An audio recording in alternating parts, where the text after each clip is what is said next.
ассалому алайкум ҳамдиёрони арҷманд, ҳаводорони маҳфили фарҳангию адабии ҳамеша сабз.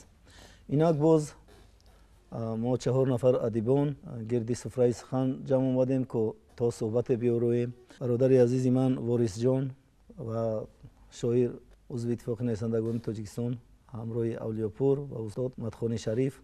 худашам ҳамин хеле буд ҳамдигарро надида будем, аз аввали ҳамдигар пурсон шавем. Ворисҷон, ман як чиза ба ёд биёрам ки аз байни ҳамон шоироне ки насли мо аст, шумо ба фикри ман ягона шоире ҳастед ки бештар ба ҳамон фейсбуку ба компютер, яъне ки почтаи алоҳидаи электронии худро доштед. ҳар вақте ки ман медидам ки шумо дар почта кор мекардед, шеъротона дар он почта мепартофтед, ман ҳавас мехӯрдам. аку нав камкам манам омӯхта шуда истодаем. анами андешаи шумо чӣ хел шуд ки бори аввал ба ин ҷаҳони нави бигем техникӣ шумо ворид шудед?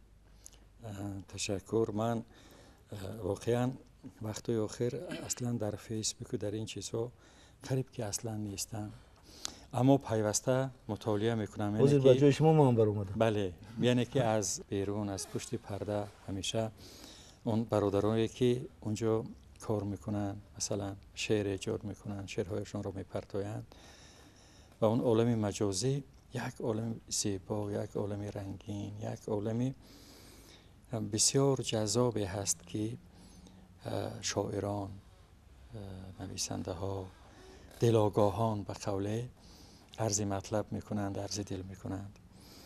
аммо ман сабаби ворид шуданам ба дунёи маҷозӣ, умуман ба интернет, аслан аз замони кор дар радиои Ватан шурӯъ шуд. ин замоне буд ки хеле пештар буд, замоне ки нав радиои Ватан таъсис шуда буд ва бандаро низ ба онҷо ба кор даъват карда буданд.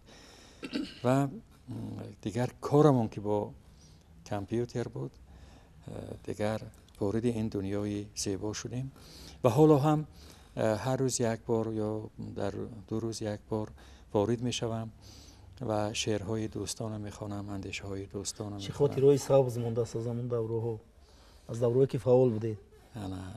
хуб, аз давраҳое ки фаъол будем, аслан дӯстони зиёде бо дӯстони зиёде муошират мекардем ва дунёи маҷозӣ як дунёи аҷиб аст. онҷо на ҳамеша сухани хуш мешунавед шумо. масалан бори аввал ки дар зери исми ман як бародари бисёр меҳрубону азиз ки намедонам ки буд, чанд сухани тунду тез навишт. ман ёдам меояд ки ҳамон замон хеле асабӣ шуда будам ки инро манам аз сар гузарондам. чаро ин гуна шуд? ман чӣ гуноҳ кардам он бечора ки боиси ин сарзанишу боиси... баъд ман гуфтам аввал бибин ҷои худ, баъд бимон пои худ. ман ба фикрам қадам ноҷо мондам. шояд ҳамин гуна оҳиста оҳиста баъд мувофиқат мекунӣ. баъд бале, худи дунё ҳамин хел сохта шудааст. ҳар як инсон як гавҳар аст, ҳар як инсон як дунё ҳаст ва вақте ки ин дунёҳо, инсонҳо бо ҳам бархӯрд мекунанд, вокунишҳо гуногун мешавад, андешаҳо гуногун аст, тафаккур гуногун аст. агар нафароне бо мо ҳам ақида ҳастанд, нафароне агар бо мо ҳамдил ҳастанд, боз касоне ёфт мешаванд ки андешаву афкорашон мухолифи афкори мост ва ин як чизи табиӣ аст. ҳозир нисбати давраҳои пеш маданияти суҳбат хеле як тағйир ёфта истодааст ба тарафи некӣ. эҳсос мешавад хел не? бале, ман ҳозир аз насли ҷавон хоса бисёр хурсанд ҳастам ки онҳо дарк, фаҳмиш ва андешаашон комил шудан дорад ва воқеан як замон, як давроне буд ки мо саломро ҳатто фаромӯш карда будем, ба ҳамдигар дигар салом намедодем.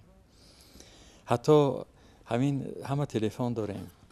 вақти ҳамин телефонамо вақти занг мезанем мебардорем, бе ягон муқаддима суҳбатро оғоз мекунанд, ҳатто салом намедиҳанд, ҳатто худро муаррифӣ намекунанд. аммо хушбахтона ин чизҳо вақтҳои охир кам шудан дорад ва мо одоби муоширатро омӯхтан дорем. ҳамон тавре ки бобоёнамон, падаронамон مادران بزرگمان این کارو میکنند. انا بابایانم گفتید نماینده بابا هست در صحبت خودم. استاد مدخولی شریف 40 سال دیرکتوری مکتب با عهده داشتن و در همین دوام با ایجاد هم میکردن. در کدام سطحی که باشد صمیمی زمینی شعرها می نویسند. استاد در دوام 40 سالی دیرکتوری چه خاطرهایی سبز داره؟ سال 1962 ما اینستیتوت آموزگاری به نام عینی اون وقت تراس گریگوری شینچوک ختم کردیم. با کار رفتیم به ناحیه وسه، مکتب اینترنتی رقم 2 ناحیه وسه اونجا کار کردیم. بعد با امر تقدیر و خش تبرکی در ناحیه همدانی بودن، سابق مسکو کوچیده رانی مسکو رفتیم. یک دو سال معلم عادی کار کردیم که گفتن که شما روبر میروید یک مکتب از تا کرسی سر میکنند. چند ساله بوده؟ 26 ساله بودم. در 26 سالگی دیرکتوری مکتب. همینجا همین مکتب شما از تا کرسی که سر میکنند روبری میکنید میسازید با طرز خودتون در سوخوزی به نام توردیف، سابق توردیف بودن. همینجا رفتیم و بسیار تجربه ها پیش آمدن گرفتن. از جمله یکی از تجربه های شهر لیپتسکی سابق ریسپوبلیک اتفاقی اوکراین. بعد مرا پیشنهاد کردن خلاصه از ولایت کولاب سیکس همین تجربه شهر لیپتسک آموختنی رفتیم. در دوام همین تجربه را آموختن ما بعضا خواجگی های یاری رسانی مکتب های اوکراین شناس شدیم. با بریگاده های استحصالی مکتب بچه های شهر لیپتسک شناس شدیم. از اونجا آمدیم و بعد من همین گفتم که نسبت بریگاده های استحصالی خواجگی های یاری رسان با مکتب فایده آورند. در همین مکتب رقم 29 ناحیه مسکو بعد خواجگی یاری رسان تشکیل کردیم. یک زیاده از 100 تا مرغ مرجان. تو این وقت نبود در ناحیه مدنی؟ نه زیاده از 100 تا کپک. همین طالب رایب گفتنی شخص دیرکتوری سوخوز بودن. همین آدم در جایی که می رفتن یک قفسی کوگ آویزان می دیدن، کوگا گرفته آورده در کپکای ما سر می دادن. همین قدر حواسمند بودن. 600 تا مرغ. خوبی کار در همین بود که یک تخم اگر در مغازه ها اگر 3 دیرم میشد 3 تین میشد، ما همینه 1 تین میدادیم برای معلم. اینقدر مرغ بسیار داشتین؟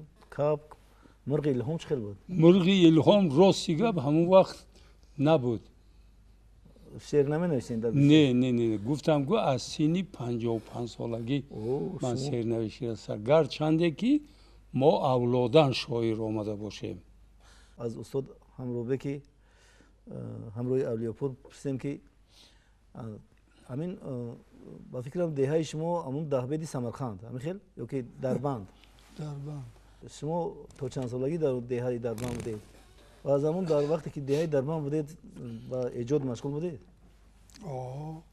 دور جوانی ما ایجاد میکردیم. یک معلم داشتیم مخصوصا زبان ادبیات درس میدادم، بعد وظیفه دار میکردن که شعر نویسید.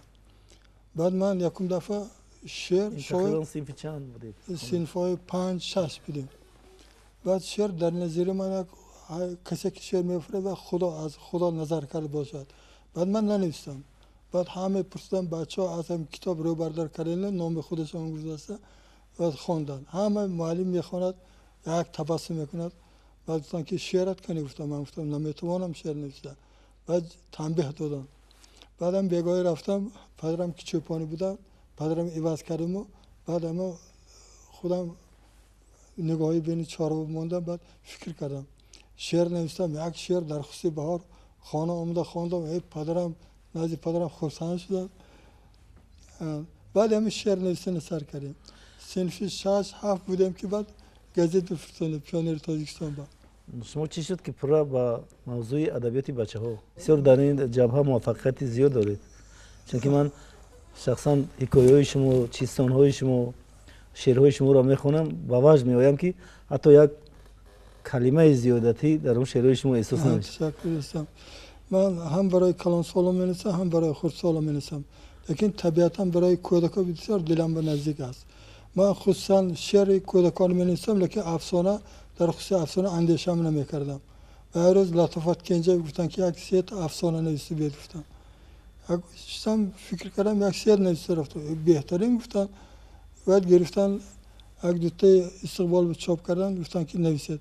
حاضر هم افسانه همین هم چستان هم شعر کودکانه بعد هم برای کلان سالا هم حکایه کلان سالا می نویسم. بعد آیسته آیسته مکتب تمام کردیم بعد اینجا آمدیم مثلا مرسی مرشکر قشلاق طلای پر از می دانستیم. اینو را با صحبت همشون ندیدید نه؟ استاد ترسوزاده؟ نه ندیدیم من. و اون کس جب آمدم لیکن جرأت نمیکردم که اتفاق بعد داخل شدن جرأت نمیکردم که اتفاق رو هم کردم سیاد بود. سیاد عرض برد ما پیش انداخت برد اتفاق. نزد مهمان بختی برد ما. اون دفعه همین شعر خواندن همین قدر معقولشان شد بهترین گفتن این پاکی انسان بینده نه غرض نه چیز. این استاد مهمان وقتی یگان کس رو تنقید نمیکنه. بهترین انسان هست. هم لحظه بردن نزد عبید رجب بردن. عبید رجب خواندن. استاد مهمان وقتی پیش عبید رجب بردن. همون لحظه بردن و پیشنهاد کردن گفتن که این حتمی باید کورس کنفرانس ادبان جامعه شد. گفتن که این مکتوب نویسید گفتن.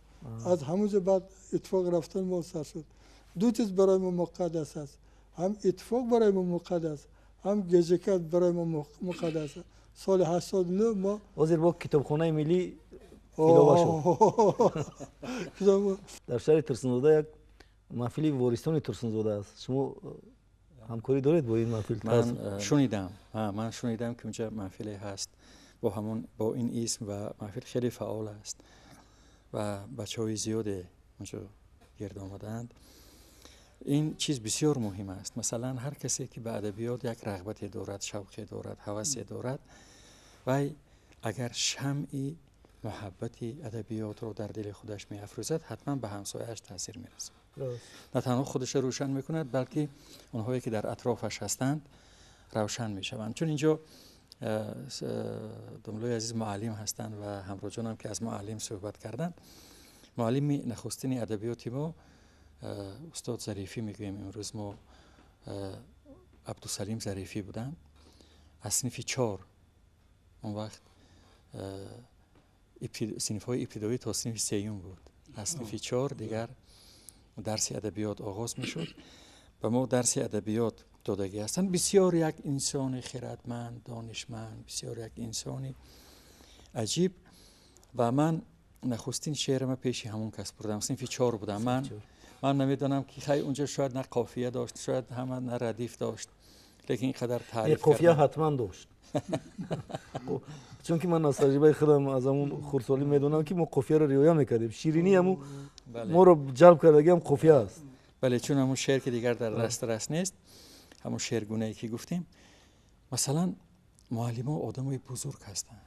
اینا هم تجربه روزگار و هم با بچه‌های زیاد کار میکنن. اینا آدمای واقعا طلایی هستن. معلم من ترسیده وقتی ورقه دادم گمان کردم که شاید من آواز کاهش میکنن جنگ میکنن که توی چی و شعر نویسی چی، اما وقتی گرفتن خواندن تبسم کردن سری من سیله کردن و بعد با آواز بلند برای همصنفام خواندن تعریف کردن و همین معلم بسیار معلمی عجیب است. مثلا یک واقعه سرشون با آمدگی هست. یک وقت بالای یک درخت آلوچه میبرند. آلوچه پخته رسیدگی میخوان که یک سطل آلوچه چینن و همسرشان مربا پزد.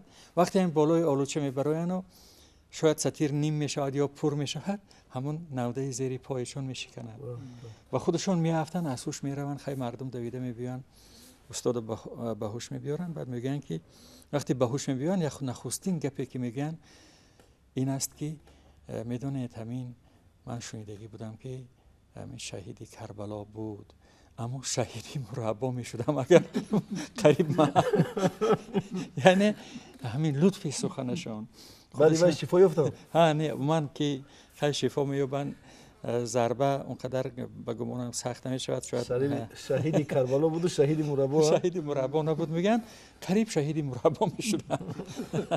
یعنی همین گونه خیلی معلم ها همشون لطف دارن. درست. همین برای اون من وارثان ترسونزاده را به یاد آوردم که شما خودتون به ترسونزاده مانند است. یکم کس همین گفته است نگفته است؟ یا که شناسایی با استاد ترسونزاده داشتید به استاد؟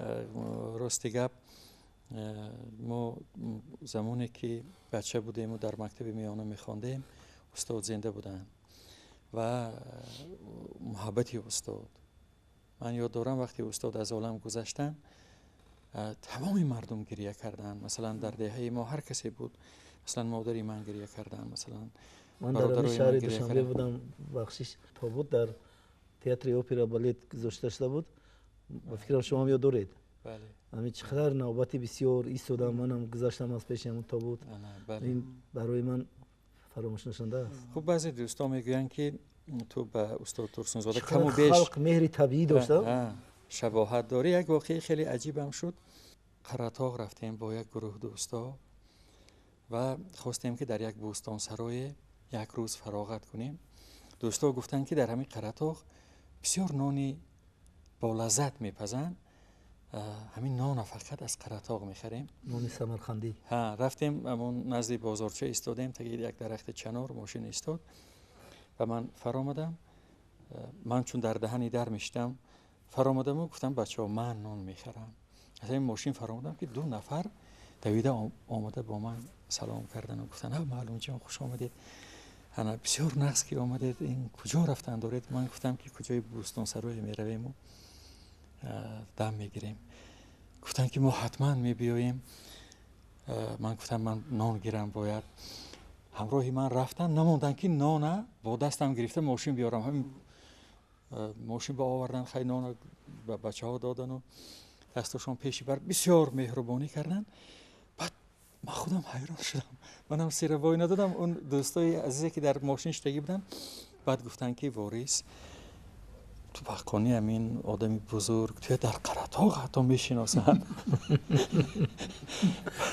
بعد من فهمیدم که اونا منو به پسری ترسونزاده مانند کرده. با مسعود جان. مانند کرده. پسر کلانی مانند کرده.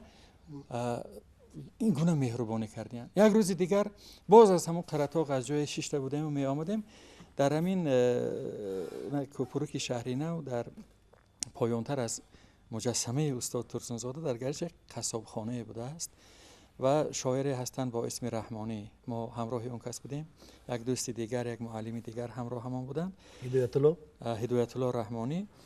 بعد آمدن و گفتن که من از همینجا گوشت گیرم. همین ماشین پیش قصابخانه موندن، من در قفای ماشین راحت ششتگی بودم. قصاب یک مرد قره‌طاقچی بوده است و از همون تریزه ماشین چشمش به من میافتد و من گمان میکند که پسری ترسونزاده هستم. بعد هدایت الله رحمانی میگوید که اون کس بچه ترسونزاده نمی. هدایت الله رحمانی که آدمی طبیعتاً شوخن لطف دارن و میگه که از کجا شناختید؟ چرا شما از پشتی از این قدر فاصله؟ بعد کس میگن که آخه ما از قره‌طاق ما خیلی استاد اینقدر دوست می‌داریم، فرزندشون هم دوست می‌داریم، از دور شناختم. بعد میگن همین بچه استاد ترسونزاده آورده بودیم همینجا یک جا ضیافت دادیم و با گرفته برسادیم، کمتر گوشت لازم شده ماند. بعد خلاصی کلام که قصاب میگه اگر برای بچه ترسونزاده باشد و شما همراه اون کس باشید من همین گوشت شما با ارزان میتیم. خلاصی کلام گوشت ارزان میتیم. یک وقت از پشت شیشه ماشین آمده، دستا پیشی برگرفته تعظیم کرده، من به سلام داد. من گرنگ شدم. وقتی هدایت الله سری روی ماشین شیشت و ما در راه آمدیم، دیگر از خنده خودشون داشته نمیتوانستن اون 2 نفر. گفتن بچه‌ها چی گپ شد؟ گفتن که ما امروز از حساب تو صاحب گوشت ارزان شدیم. یعنی خیلی واقعیه ها در استاد ترسونزاده شناس بودید؟ نه. شما چی استاد نه، از نزدیک شناختم. ندیده بودید؟ چه خاطره ها به یاد آمد در وقتی این خیلی صحبت های شیرین؟ سالی 62 همه گروه استودنت ها را به روی خطگیری برای انتخابات جلب کردن. بعد ما همه گذری ترسونزاده شان رفتیم که در شهر دوشنبه؟ دوشنبه استاد در خانه بودستن.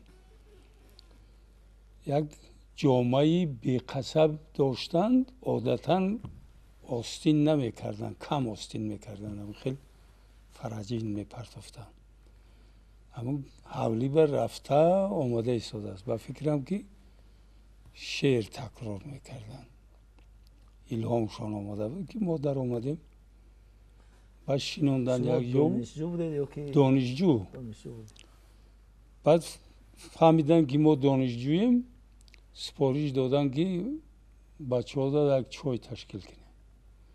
بعد مابین حولیشان یک کت بود بالاش پوشاندگی. بعد لبی همون کت به ایستادیم، گفتیم که استاد ما وقت نداریم، به حساب میگیریم، میبرویم کیاب سین سالشان برای انتخابات رسیده است. گفت که ایستادیم. بعد ایستادیم که چای آمد. یک پیاله چای گرفتیم. تقریبا کدام سال بود؟ این سال 62 بود. بعد ما چای یک ساله بودیم. یک کاسه شوربا آمد. 3 نفر خلاصه خوردیم. ساعت های 10-11 روز بود. امروز دیگه تا بگره از حساب استاد ما سیر گشتیم. خوب خاطره، همین قدر خاطره سبز، خاطره خوب. این عجیب. خب استاد، این مناسبت ها با جمهوری ازبکستان خوب شد. این شما را چه تاثیر کرد؟ حالا خیلی خوب رفت. خواهر آمدن، برادر آمدن، خبر گرفتن. ما قریب 10 سال 15 سال باز این رفتیم، یکی همیشه یادی مردم است. مثلا همین بزرگترین دوره کودکی است. ما همین کودک میگشتیم، یک همسایه ما بودن اشتراکی جنگ بودن، یک پاشو میلنگید از جنگ. ما همین هوس میکردیم که بین خود جنگ بازی میکردیم که بعد تیر خوردن گفته یک پا میلنگیدیم، یعنی که همون کسی پیشی نظر میوردیم. همین یک دوره عجایب بود. در همین خاطر یک شعر در همین خانم نباشد عجیب میشه. همون شعر خوانی کنیم. این شعر نشانه است. لنگ لنگان راه میرفت او، در میان کیشتزار و راه. لنگ لنگان او غرم میکرد درده ها را در کنار باغ. از سری پالیز با تندی لنگ لنگان پاده را میراند. گاه شسته در سری سنگ او سرودی عسکری میخواند. دیده ای ما بچه های ده، نه براهی سیر تنگش بود.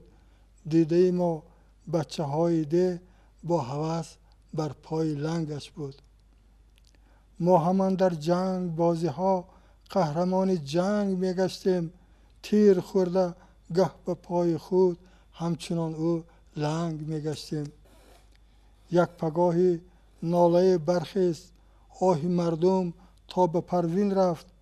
روی روی شانه مردم او سوار اسب چوبین رفت. در زمین یادی ما نقش نزراهی سیر سنگش ماند. بر مزار بچگی ما چون نشانه پای لنگش ماند. این دوره کودکی است. عجب شعر. عجب دلی بزرگ داشتن در کار که بعد این خیلی شعر و تصویر نویسی. دوره کودکی است. این استاد ادبیات سند چاپ شده بود. مهمان وقتی جمع کرده گفتن که بزرگترین شعر در قفای عقیب تو نوشته. گفتن من گفتن این برای من عقیبگاه همون حالت تو توانسته. گفتن همین من گفتن بریده گرفتن. گفتن یک کتاب در خصوص جنگ شادگر حتما استفاده میبرم. گفتن این برختر شعر بود. استاد مهمان وقتی خیلی وای کرده بودن. این یک حالت کودکانه است. این دنیای وای چی عذاب است و چی پاش در میکنم برای ما بفرق است. مهمش دوره کودکی و با رنگ هم باید و قهرمان شده ما در کار است. استاد شما اون شعر خونید صحبت کنید. چون اختر شب از رخی رخشان شما خست، خورشید فلک از دلی پزمان شما خست. با امر دلی خیش نمودید وطن آباد، مرغان چمن بین ز گلستان شما خست. در مسند شاهانه نشستید به مورد، مردم همه جا از پی فرمان شما خست. پیمان شکن ولوله بر خلق برانداخت، این ولوله از خلق به پیمان شما خست. زخمی که بخورده است به دل مردم تاجیک، از سینه او زخم ز درمان شما خست. در انجمن عالمیان صدرنشینید، هر شاه زمان با سر و سامان شما خست. امروز شما راهبر وحدت عالم، عالم همه یک تن ز گریبان شما خست. غزل خواندن، منم یک غزل خوانم. تنها به دنیا آمدم، تنها ترین مردم، چون گرگ مست و بیخبر از خویش می گردم. پایان آن دشتی که می گردم نمی تابد، اما صدا دارد مرا با گونه هر دم. آنجا در آن پایان غزال مست می چرخد، آنی که عمر با هوس در سینه پروردم. با آنکه پای رفتن از بیهوده می نالد، شاید از این بیهودگی یک روز برگردم. عمر پریشان مرا از گرگ من پرسید، از پای و از دندان او من سر برآوردم.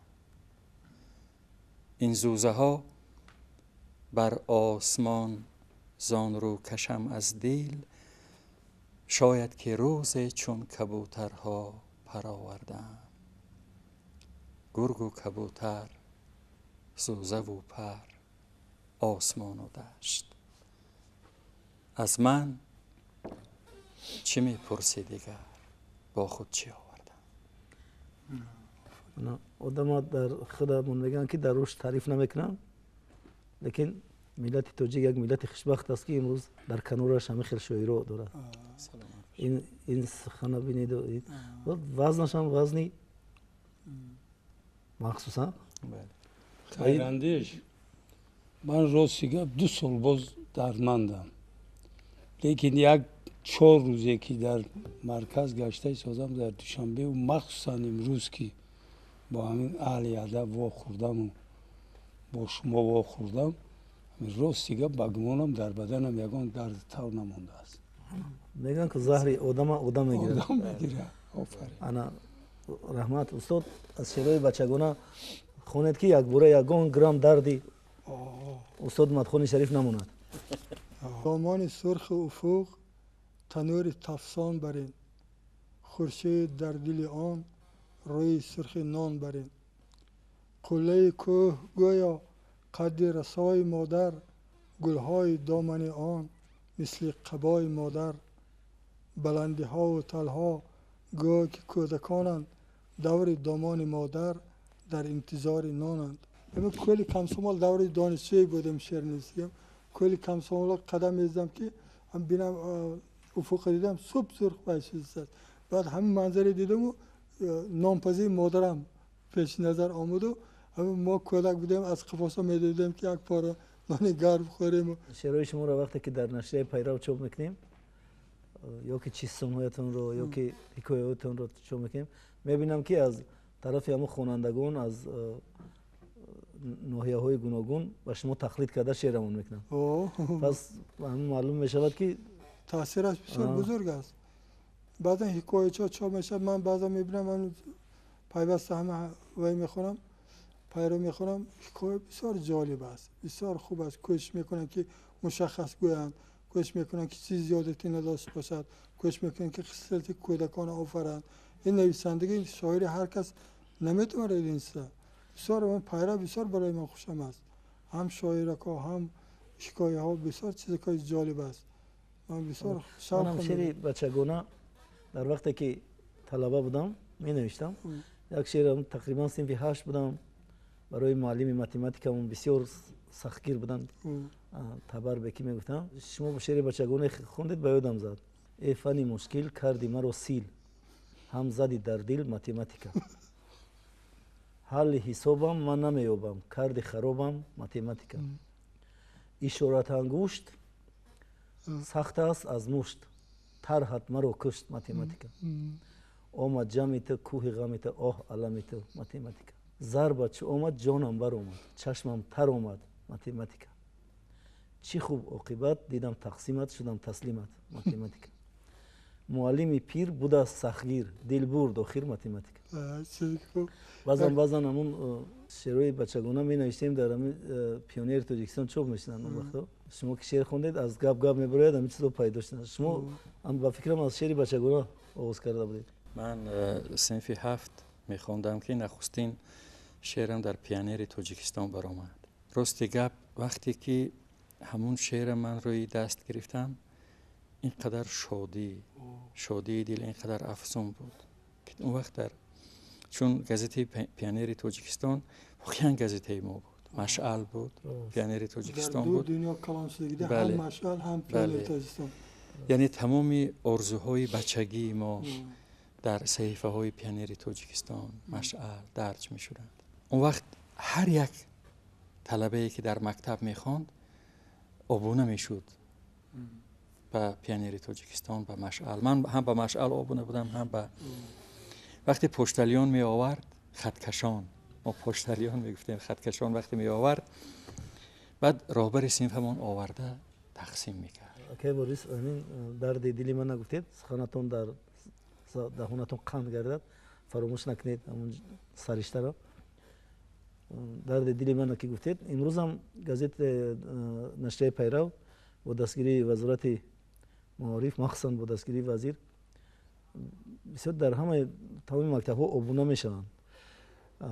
یعنی که علاقه عدد نشر به 30,000 رسیده است. یعنی که یک شعری که مثلا از همراه اولیاپور از برادر عزیزمون چاپ میکنیم یا یک قصه افسانه در 30,000 جا میخونند. لیکن یک طرز نادرستی عبونه کنی است. از یک صنف مثلا 500 جمع میکنند، بعد همون نشریه رو میبرند، مثلا با 2 ورق تقسیم میکنند و خونه‌هاشون میخونند و میورن. مثلا این خیلی به فکرم اونقدر چی نمیدید. انا این طرزی که شما گفتید دوره که پیونیر تاجیکستان بود، اقلا یک خاندان یک تا آبونه شد. یک خاندان یک تا آبونه شد و همون گازیت نشریه را خیلی همراه که همراه اولیاپور برادر عزیزم نقض میدوند که چقدر با فکرم بد نیست، بسیار شوق‌آور است. مثل همون گازیتایی که استفاده میکنید، هر خاندان باشد. این در تربیه ما هم کوشش میکنیم که در تربیه همون مردم همه تجربه و دانش خود استفاده بریم. روزنامه پیرو واقعا جالب، موادهای جالب و خواندنی. شما درباره چی سخن خوبی داشتید در پیرو؟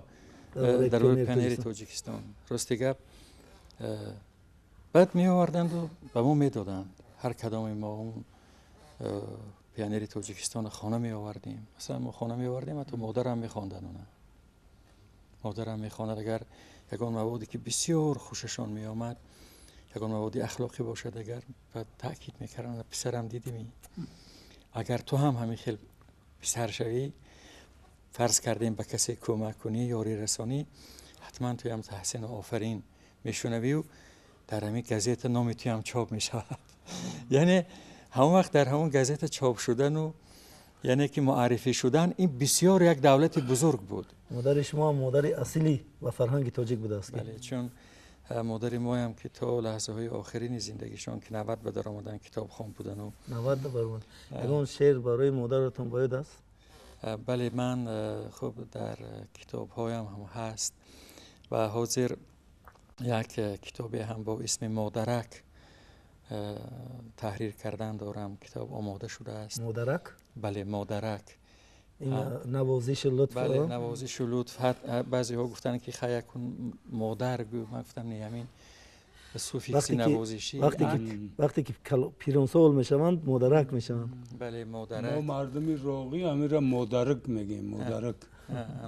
ما مادر نمیگیم از روی نوازش. نه که ما بسیار آدم خوبه. با این موضوع هم برمیگردیم، انجی فراموش نکنید. بعد خیلی مادرک یعنی مادری که ما هم با نوازش های گرمی همین مادرک و هم با لطف و مهربانی ها و هم با سخت گیری های همین مادرک که در تربیت انسانی ما اگر جای تربیت دیدیم، سهم مادرمون خیلی بزرگ است.